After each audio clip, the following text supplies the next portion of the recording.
Welcome back to the Argentina Project podcast, brought to you by the Wilson Center. I'm your host, Benjamin Gedan. And I'm your producer, Katie Hopkins. Today on the podcast, I'm joined by phone by Kezia McKeague of McLarty Associates from Buenos Aires. Benjamin and Kezia discuss Kezia's recent meeting with leading presidential candidate Alberto Fernández and how U.S. companies in Argentina are weathering the economic storm. On to the interview.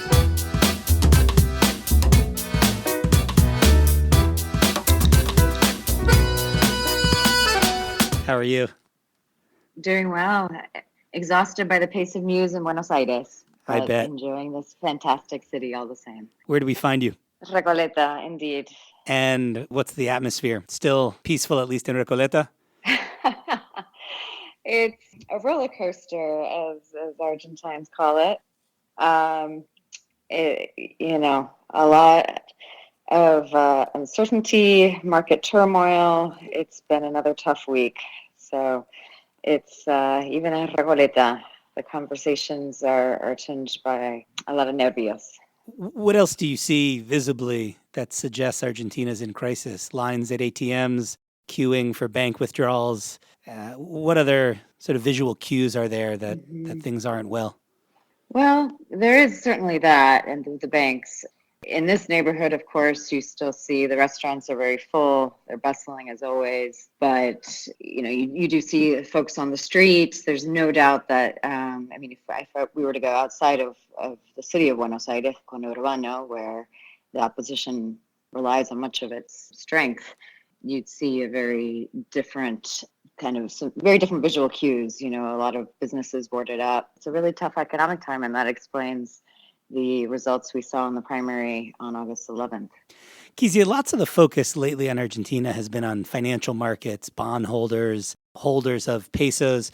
You represent companies that generally are in Argentina for the long haul and often in retail and other sectors in what's called the real economy. How are they weathering all the uncertainty, the devaluations, the economic slowdowns? I mean, it's affecting them as well, but in a different way than we might measure in simple country risk analysis. Absolutely. And it kind of will depend on the sector as well. So, for example, I work with some companies in the consumer goods and retail sectors. Those are probably the most sensitive to the inflation, the macroeconomic instability, and of course, they are nervous about what they might expect in an Alberto Fernández government, given the likelihood of some kind of price controls. They're talking about un acuerdo social, or social agreement that never tends to be truly voluntary. Potentially, if we see a repetition of some of the Cristina years, limitations on imports, that's a big deal. Yet Alberto Fernández has been very critical of Guillermo Moreno, who was the famous Secretary of Commerce under Cristina. I don't expect we'll see a Cristina 2.0, or certainly the likes of Guillermo Moreno. I actually had a chance to meet Alberto Fernández himself on Monday in a meeting with a few companies, and I have to say his comments were very well received. They were very reasonable, moderate in tone, but this period for U.S. companies in the real economy is one of wait and see. We need to figure out who is Alberto Fernández. All eyes, of course, are on him. He, in my view, is a pragmatist at heart. I think it's clear also to U.S. companies monitoring the political outlook that he is clearly much more moderate than his running mate, former president. Pregunta de millón, the $1 million question is, to what degree will he prove to be his own man? And to what degree will the vice president, Cristina, in the very likely scenario that they will be taking office on December 10th, play a role in government decisions? Kezia, it sounds like you can give some insights into that $1 million question. I don't know how comfortable you are sharing lots of details from your private meeting with Alberto Fernández and some company representatives, but did he give any insights into policies? He did. That said, his critics would, and some analysts would say that there are a lot of contradictions. There's a sort of doble discurso double speech. But I have to say, in that meeting and in subsequent private conversations I've had with some of his economic advisors this week, the tone, the content, his message is very reassuring. He did cast in his comments on Monday a sort of very negative, and it is indeed a very challenging situation that he said he would inherit if he is elected on October 27th or in the subsequent second round. He said, I will receive a sort of broken, very indebted country, and the only way to emerge from that is to export because they need dollars. And in that context, he said, for example, sectors like mining and energy, this was a meeting with the mining sector, would be very benefited. And that actually is something I wanted to add in response to your question about how U.S. companies are preparing for this.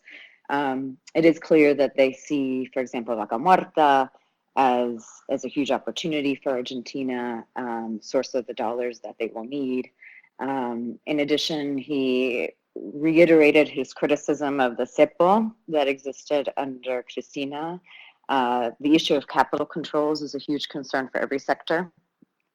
And he claimed in that meeting that he would not put any limits on the la salida de capital, capital leaving the country, but rather he would promote the ingreso de dólares, so that we want dollars to come in, and he said, if I'm doing my job right, the companies will keep their money here and keep investing. That said, yeah. And that, of course, Kezia, sounds like a lovely solution, but absent, some new huge influx to Vaca Muerta, and of course that's been pursued now by two administrations consecutively. I don't hear a lot of other creative ideas for increasing exports and export competitiveness, but rather it sounds like it would be a focus on the non-competitive sectors, manufacturing areas where Argentina really only sells within Mercosur. Yeah, true. And that said, even though this is what he said about capital controls, and it's reassuring, a lot of people say they may have no option but to put some kind of mild, less strict version of the cepo in place. So that remains to be seen. There's so much we won't know really until he takes office. The first test, I think, would be a choice of the economic cabinet. And I was told this week that those decisions really haven't been made yet. They would be made after October 27th. But no doubt, as you say, compared to a Macri administration that probably wanted to focus more on Argentina's strengths in agriculture and raw materials, extractive industries, they will want to maintain sort of Argentina's industrial capacity. That was a highlight of a meeting I had yesterday, for example, with somebody who's very linked to the foreign policy space and talked about as a potential next foreign minister. So in the context of Mercosur. That said, they also have said they're basically in favor of an EU-Mercosur agreement that Macri was able to ink after 20 years of negotiations, but they would want to review the text. In the meeting that I attended with Alberto Fernández, he talked about globalization as a fact and that we need to accept it. He wants to obviously work with the private sector and encourage investment, but make sure that globalization serves Argentina, and there would be little point so, for example, joining organizations like the OECD if it's going to lead to the closure of industries like the textile or footwear industries in Argentina. The debate, as you said, is very much about whether we can expect a moderate Peronism. And I am, in my own view, cautiously optimistic. I think the optimistic view, maybe a minority view in the United States, given that it's sort of very focused on the sort of black and white, Cristina bad, Macri good. But optimistic vision would be that actually Alberto Fernández may have a better chance of governability than McLarty ever had. If he proves to be the moderate he professes to be, if of course he was a fierce critic of Cristina for the last 10 years, and he has the support of the governors, which is very important. He may prove, ironically, to be perhaps less ambitious than McLarty, but able to get more done at the end of the day. Kezia, before we conclude, I want to return to, what it's like to be running, a multinational corporation, trying to do business, survive, profit, ideally, in Argentina in this period, while also preparing for all of the uncertainties that you've been describing.